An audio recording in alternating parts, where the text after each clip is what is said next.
Good morning, everyone. My name is Dr. Lim Joanne. I'm a medical lecturer and also a general physician from the Department of Internal Medicine, University Science Malaysia. Today, I would like to share with you guys on some basic terminology in dermatology.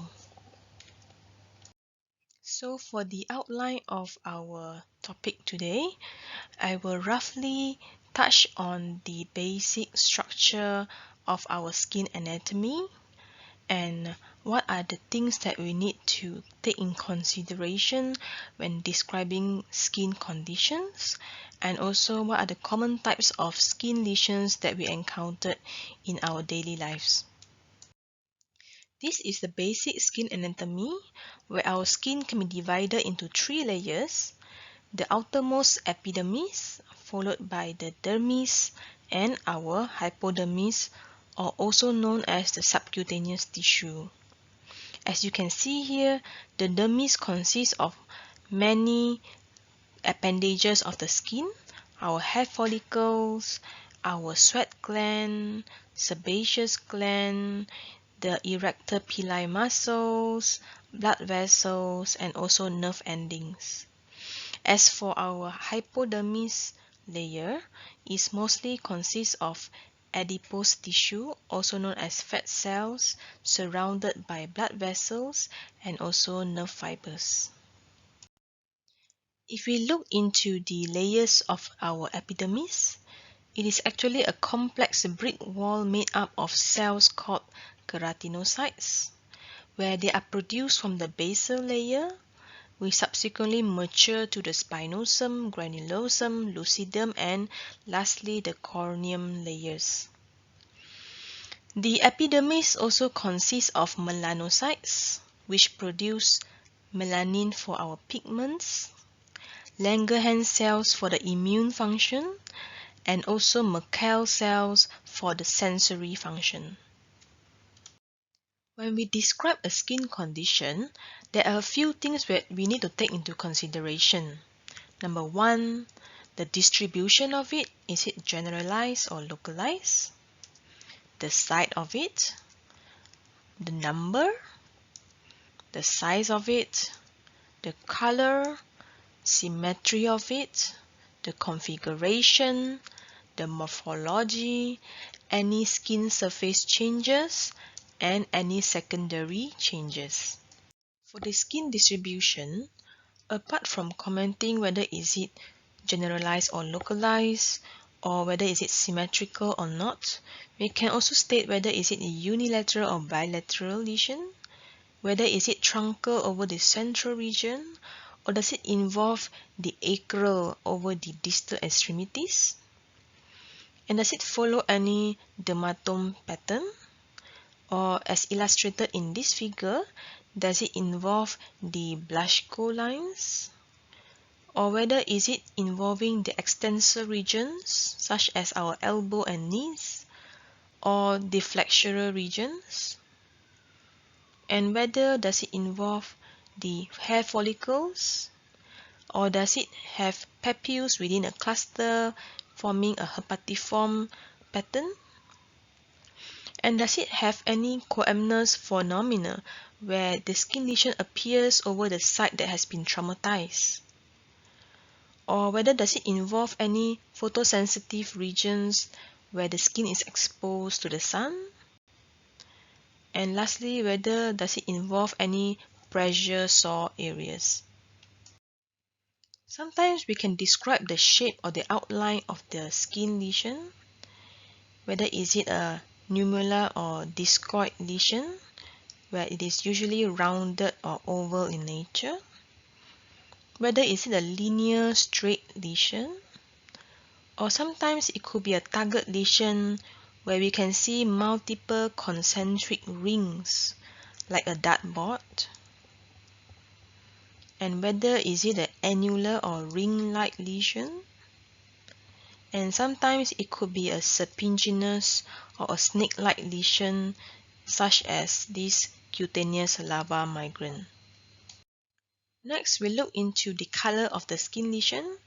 We can comment whether is it hyperpigmented due to an increase in melanin, or a hypopigmented lesion where there is a reduce in pigments over the affected areas, or a total whiteout of the skin where we call it leukoderma or acromia in this vitiligo case. Sometimes it could be due to a necrotic tissue or a red erythematous lesion due to an increase in blood supply. Telangiectasia, where there's a prominent cutaneous blood vessels.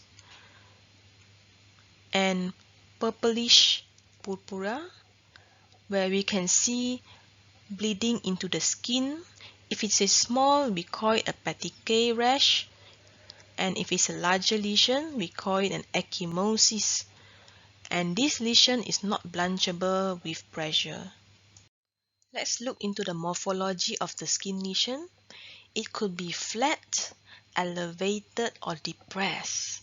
And if we look into the consistency, it could be soft, firm, hard, fluctuant, or even sclerose. And sometimes we also need to check whether is it warmer or cooler than the surrounding skin, and whether is it mobile or not. Okay, let's talk about the different types of skin morphology. If it's a flat lesion and it is less than 1 centimeter, it is called a macule. If it's a larger flat lesion, more than 1 centimeter, is called a patch. So as you can see here, this is a small flat lesion called a macule, and a larger one called a patch. How about papille? Papille is a elevated raised lesion which is less than 1 centimeter. And what's different with nodule? Nodule is also elevated, but it is a larger lesion, more than 1 centimeter.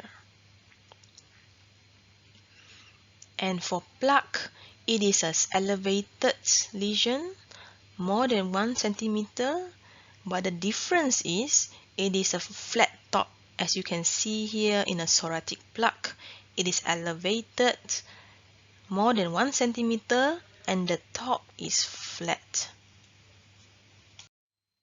Moving on, we come to vesicles.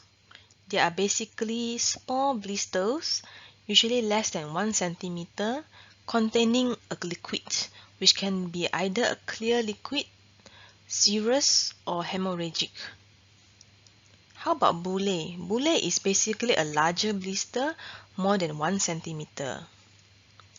Whereas pustules are actually blisters that contain pus within it. And abscess are actually deeper, localized collection of pus. As for cysts, it is usually a papule or nodule that contains fluid or semi-fluid materials, which is fluctuant. Coming on to urticaria, also known as hives or wheals, are transient elevation of the skin due to dermal edema. Pedunculated mass are actually lesions with a narrow stalk, whereas sessile mass are without a stalk. Umbilicated is a lesion which has a central depression, such as this molluscum contagiosum, where you can see there's a central depression in the papule lesions. Filiform lesions are actually thread or finger-like projectile lesions. And lastly, verrucous or warty lesions. Sometimes the skin surface of a lesion can be normal or smooth if the pathology process happens below the epidermis, which is either the dermis or the subcutaneous layer. However, if the skin surface has changed, this indicates epidermal involvement. So we can either describe that as an increase in scales, also known as hyperkeratosis, keratotic, desquamation, or also known as exfoliation, where we can see excessive peeling of the skin. Psoriasiform plaque, where we can see large white silver flakes. Or maceration, where there is over moisture causing peeling of the skin. Next, we look into whether is there any secondary skin changes. Is there any lichenification, which is caused by chronic rubbing, causing thickened skin plaques? Is there any crust, which is actually a dried plasma, which can be yellow or brown? And sometimes if it's mixed with blood, it could be red, purplish or black. Whether is there any skin dystrophy or degeneration or abnormal nail formation? Is there any excoriation where it's due to a loss of epidermis and a portion of dermis due to our scratching and exogenous injury? Or whether it's just erosion, where it's a superficial or partial destruction of our skin surface. Other secondary changes that we can mention are whether is there any fissuring or a splitting crack over the skin surface, whether is it a fungating mass common in the malignant tumor which erupts like a mushroom or fungus. Is there any granulation tissue, where we can commonly see this in a healthy healing wound?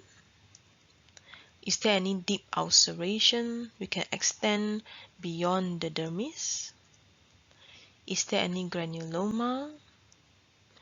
And looking at the scar, we can also mention if it's thickened or called hypertrophic scar, or whether is it keloidal scar, which means the scar extends beyond the surgical wound and is commonly itchy and increasing in size, or whether the scar is depressed or atrophic.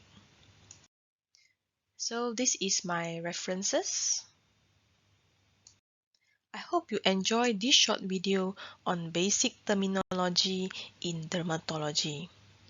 If you find this video useful, please give it a thumbs up. You can also send me your feedback through the link below. Thank you very much and have a nice day.